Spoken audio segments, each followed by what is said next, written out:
السلام علیکم سامعین۔ اردو سے نیٹ و جے کی تیاری کرنے والے طلبہ کے لیے چھوٹے چھوٹے سوال و جواب لے کر آپ کے سامنے حاضر ہوں۔ چلیے شروع کرتے ہیں۔ سوال نمبر 1، اردو زبان کو مختلف زمانوں میں کن کن ناموں سے جانا جاتا رہا ہے؟ جواب ہے، جس زبان کو آج ہم اردو کہتے ہیں اسے 19ویں صدی کے آخری تک کئی ناموں سے پکارا گیا۔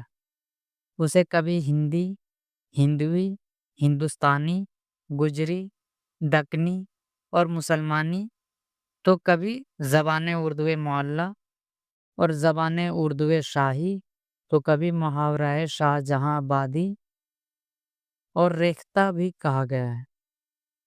پہلی بار امروہہ کے رہنے والے مشہور شاعر شیخ غلام حمدانی مصحفی نے اسے اردو زبان کا نام دیا ہے۔ دوسرا سوال، ویدک سنسکرت کے قدیم ترین نمونے کہاں ملتے ہیں؟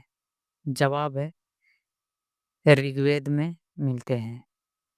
تیسرا سوال، لسانیات کے کتابوں میں اپبھرنش کے کتنی قسموں کا ذکر ملتا ہے؟ جواب ہے، لسانیاتی کتابوں میں 5 قسم کی اپبھرنشوں کا ذکر ملتا ہے: شورسینی اپبھرنش، ماگدھی اپبھرنش، اردھ ماگدھی اپبھرنش، مہاراشٹری اپبھرنش اور پراچڑ اپبھرنش۔ چوتھا سوال ہے، دنیا کے تمام زبانوں کو کتنے خاندانوں میں تقسیم کیا گیا ہے؟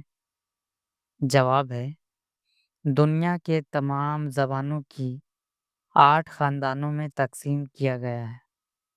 ان میں سے زبانوں کا سب سے بڑا خاندان ہند یورپی خاندان ہے۔ سوال نمبر 5، پانچواں، شورسینی اپبھرنش سے کتنی زبانیں نکلی ہیں؟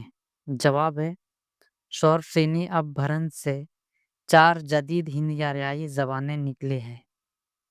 پہلا کھڑی بولی، دوسرا راجستھانی بولی، تیسرا پنجابی مشرقی بولی